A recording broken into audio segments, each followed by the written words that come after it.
का महासंगम महाकुंभ, जहां स्नान दान करते हुए करीब 10 लाख से ज्यादा लोग कल्पवास कर रहे हैं, जिनके लिए 4000 एकड़ में तंबू लगाए गए। यहाँ सभी कल्पवासी संगम की रेती पर ध्यान और भक्ति में डूबे हैं।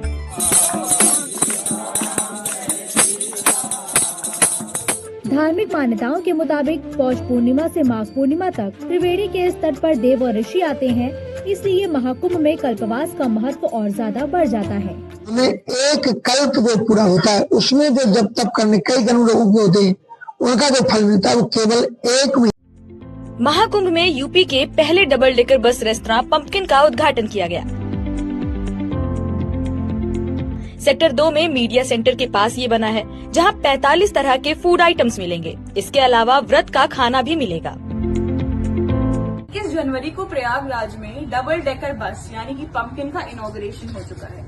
आप यहाँ आके अपनी फैमिली के साथ क्वालिटी टाइम स्पेंड कर सकते हैं। जैसा कि आप देख सकते हैं, यहाँ 25 से 30 लोगों के बैठने की व्यवस्था है और ये रेस्टोरेंट पूरी तरीके से शाकाहारी है। बस में लगी LED स्क्रीन पर महाकुंभ से जुड़ी पानी में तैरता ये पत्थर महाकुंभ में लोगों के लिए आकर्षण का केंद्र बना है। जूना अखाड़ा के नागा सन्यासी बृहस्पति गिरी महाराज के पास लोग इसे देखने पहुंच रहे हैं। महाराज कहते हैं कि ये वही पत्थर है जिसे त्रेता युग में राम सेतु बनाने के लिए इस्तेमाल किया गया। इस पर श्री राम लिखा हुआ है। तो नल और नील ने दोनों ने राम।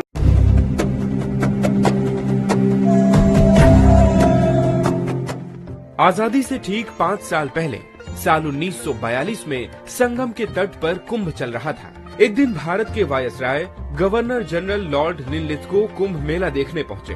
मदन मोहन मालवीय भी उनके साथ थे। कुंभ में अलग अलग राज्यों से आए लोगों की भीड़ देखकर वायसराय हैरान रह गए। उन्होंने मालवीय से पूछा, इस मेले में इतने ज्यादा लोगों को इकट्ठा करने के लिए कितना पैसा प्रचार प्रसार में खर्च होगा? सिर्फ 2 पैसे। क्या कहा? केवल 2 पैसे? How is it possible? Malviya ने जेब से पंचांग निकाला और कहा कि ये सिर्फ 2 पैसे का मिलता है, जो हर भारतीय के घर में होता है। लोग इसमें तिथि देखते हैं और घर से निकल पड़ते हैं संगम स्नान के लिए। यहाँ आने के लिए किसी तरह के प्रचार प्रसार करने की जरूरत नहीं पड़ती। नमस्कार, मैं अक्षय प्रताप सिंह। महाकुंभ के किस्से सीरीज के 9वें एपिसोड में कुंभ से जुड़ी कुछ दिलचस्प कहानियां।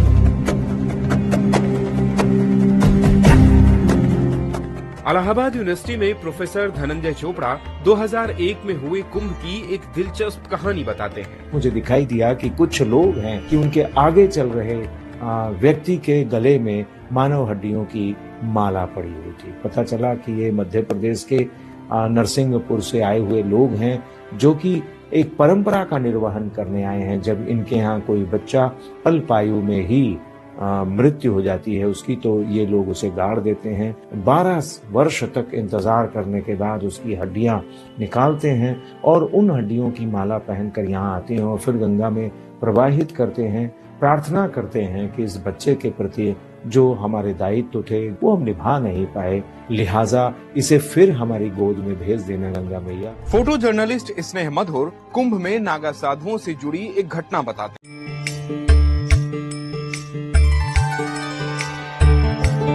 कोई प्रोफेसर तो कोई इंजीनियर, कोई एयरफोर्स में अफसर तो कोई अमेरिकी सेना का जवान। ये वो लोग हैं जिन्होंने अपने जीवन में कई उपलब्धियों को हासिल किया, लेकिन कुछ वक्त के बाद इन्होंने अध्यात्म का रास्ता चुन लिया। संडे बिग स्टोरी में कहानी ऐसे ही संत महात्माओं और महामंडलेश्वरों की। सांब सदा शिव हर महादेव। जयपुर के डुंगरी इलाके के अभयपुरी 11 साल तक वन विभाग में रेंजर की पोस्ट पर तैनात रहे। फिर अपनी पत्नी की सहमति से हर महीने 90,000 मिलने वाली सैलरी को छोड़ सन्यासी बन गए। मैंने गुरु महाराज से सन्यास लेने से पहले मेरी जो अब तो क्या है, मेरी नहीं मैं कहूँगा, क्योंकि जो भवानी के मेरे साथ संस्कार थे उनसे मैंने बात करवाई गुरु महाराज से कि ये भाई सन्यास लेना चाहता है। तो गुरु महाराज ने, क्योंकि मैंने कहा गुरु महाराज को मैं सन्यास लेना चाहता हूं। जूना अखाड़े में इस समय IITian बाबा अभय सिंह की खूब चर्चा है। IIT बॉम्बे से एरोस्पेस इंजीनियरिंग की पढ़ाई करने के बाद इन्होंने अध्यात्म का रास्ता चुना। एरोस्पेस इंजीनियरिंग के बाद वही उसको ऐसे समझ में आया कि ये आधा अधूरा ही है, कि इससे तुमको क्या मिलेगा। मतलब ठीक है पैसे तो मिल जाएंगे, बट वो क्या तुम वो वाली चीज पूरी लाइफ भर कर सकते हो क्या? सेम। अग्नि अखाड़े के अरविंदानंद गिरी की कहानी बिल्कुल अलग है। मैकेनिकल से बीटेक करने के बाद अमेरिका में नौकरी की, लेकिन अमेरिकन लड़के से शादी नहीं होने पर 30 लाख का पैकेज छोड़कर सन्यासी जीवन अपना लिया। हमारा भी लव था, हम भी चाहते थे वो व्यवस्थाएं, कभी फिर नहीं था तो हमने देखा कि भी ये नहीं मान रहे हैं, तो फिर हमने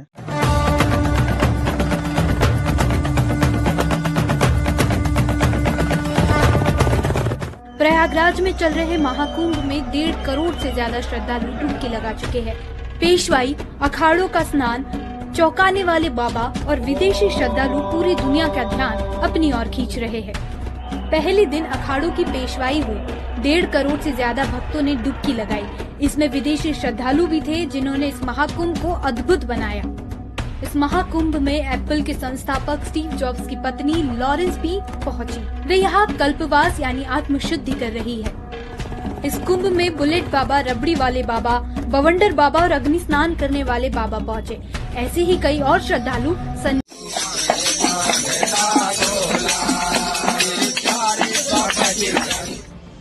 महाकुंभ में चर्चित IITian बाबा अभय सिंह ने आश्रम छोड़ दिया है। वे अब किसी अज्ञात स्थान पर चले गए हैं। बीती रात जूना अखाड़े के 16 मंडी आश्रम में उनके माता पिता उन्हें ढूंढने पहुंचे, लेकिन तब तक अभय वहां से जा चुके थे। आश्रम के अन्य साधुओं के अनुसार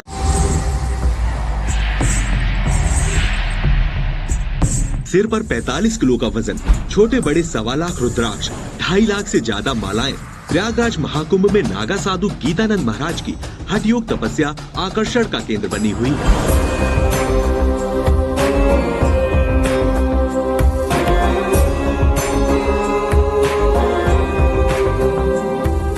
जिन्होंने 2019 के प्रयागराज अर्धकुंभ में इस तपस्या की शुरुआत की थी। 1.25 लाख रुद्राक्ष का हमारा संकल्प था। 1.25 लाख रुद्राक्ष से 2.25 लाख रुद्राक्ष हो चुके हैं। 6 साल हो चुके हैं। 12 साल की तपस्या, 12 घंटे की डेली की तपस्या। गीतानंद श्री शंभू पंच दशनाम आह्वान अखाड़े के नागा सन्यासी ने 2.5 साल की उम्र में आखिरी बार अपने घर को देखा था। 2.5 साल का बच्चा चढ़ाया था मेरे को।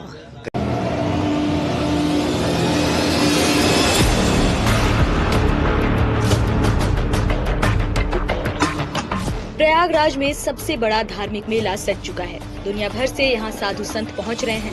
ये सभी अपने कर्तव्य और हठ योग से महाकुंभ की शोभा बढ़ा रहे हैं। संडे बिग स्टोरी में आज कुंभ पहुँचे 10 अजब बाबाओं की गजब कहानी।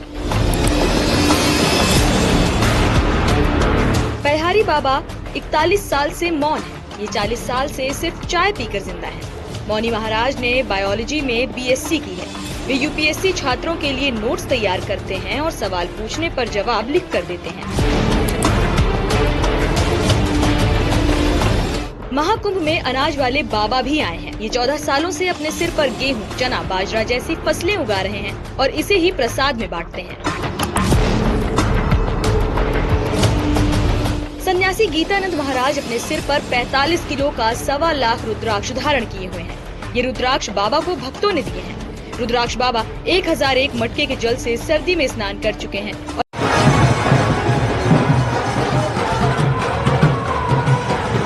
गले में नरमुंडों की माला, पीठ पर विशाल सर्पों के फन और ढोल नगाड़े की आवाज के बीच सर्प से खेलते शिव का ये नजारा सिखों के श्री पंचायती निर्मल अखाड़े की पेशवाई का है। शनिवार को निकाली गई इस पेशवाई में करीब 1000 साधु संत, रथ, बग्गी और घोड़े। I like so much India. I like the culture. I like the people. I like everything from this country.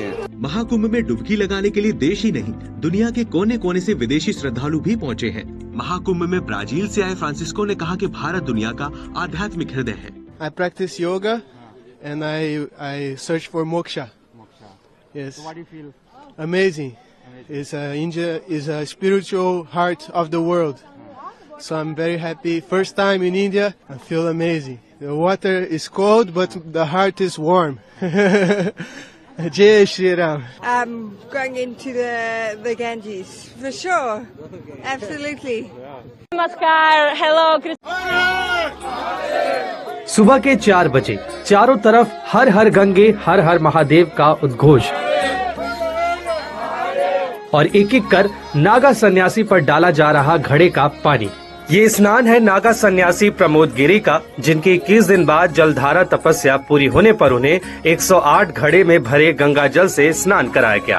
की बात तपस्या की तो मैं 21 दिवसीय जलधारा तपस्या कर रहा हूँ। एक्चुअली ये 41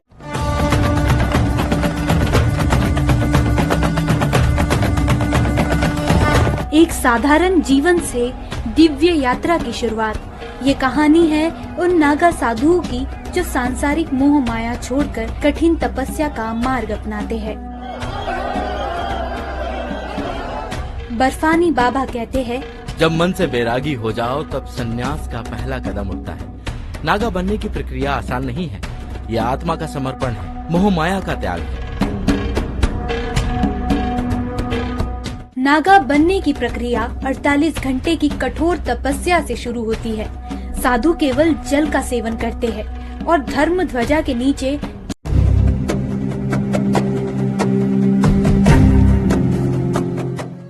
किसी ने 32 साल से स्नान नहीं किया तो कोई 35 सालों से कांटों पर सो रहा है। किसी ने 45 किलो रुद्राक्ष पहना हुआ है तो कोई सर पर ही फसल उगा रहा है।